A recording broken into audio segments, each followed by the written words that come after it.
سلام مې قبول کړئ. محمود الله خان افریدی یم او دا ټیم موجود یم د خیبر ضلع پاک افغان بارډر سره د بارډر نه 3 کیلومتره لږ را دېخوا. وروستو چې تاسو ما نه وینئ دا پاک افغان انټرنیشنل بارډر دی. په دې باندې تېره ورځ یو شخړه را مخې ته شوله چې د افغانستان فورسونو زمونږ چې تاسو ته کوم ښکاري 2 نمبر بریګیډ د دې سره یو چوکۍ جوړوله، په کومه باندې چې د دوی په منځ کې را سره خبرې خرابې شولې او د هغې نه بعد بیا د دوه طرفه ډزې هم پکې وشولې چې پکې مرګ جوبله هم راپېښه شوله. د هغې نه پس پاک افغان پوله کم تورخم ګیټ چې دی هغه په مکمل توګه باندې بند کړی شوی دی، خو د هغې نه پس په زرګونو باندې ګاډي د پولې اغاړه او دې غاړه ولاړ دي، په کوم کې چې د سبزۍ او د فروټو ګاډي بیا واپس لاړل، څه افغانستان ته لاړل، څه پیښور ته واپس لاړل.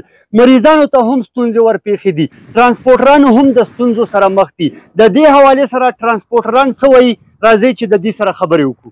زما نوم نقیب الله ده، موږ اوس بر افغانستان کې د لوګر ولایت اوسېدونکی یم. ولې د سیمټ دی دا د نن هم دلته په لاین کې هم 3 شپې لاین کې وکړلې، دا درېیمه ورځ نن ګیټ بند ده. ټوټل د موږ 6 ورځې وسولې.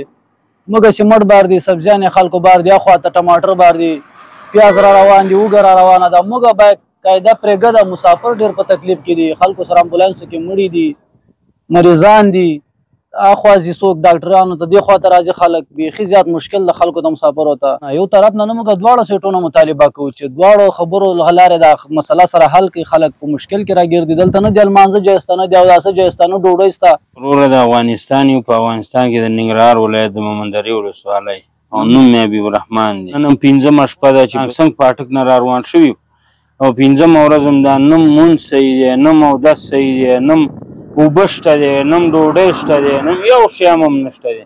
ټولې تنګسي او تکلیفونه په موږ باندې تېرېږي. الله پاک دې په دې دواړو ملکونو باندې ورحمېږي او خدای پاک دې د دواړو ملکونو اتفاق او اتحاد برابر کړه، ځکه چې زموږ تکلیف ټول موږ ته دی. د ننګرهار د لارپور ولسوالۍ میپر یم زه. راغلی یو دلته لار بنده ده، نن هم 5مه 6مه ورځ ده چې راغلي یو پېښور نه، چې بس موږ دا ټریلې را سره دي، بس دا سریلاک هم مؤسسې را اچولي، دا ملت مال دی، افغانستان ته ځي، بینالمللي مال دی او دا هم ولاړ دی، دا خرابېږي، خامخا باران راځي، دغه راځي، نورونه یې خرابوي. دې باندې ډېر تاوانونه شوي د بهر ملکونو او دا په کار دا چې دا ګیټ کولاو شي، موږ دا مشکل حل شي.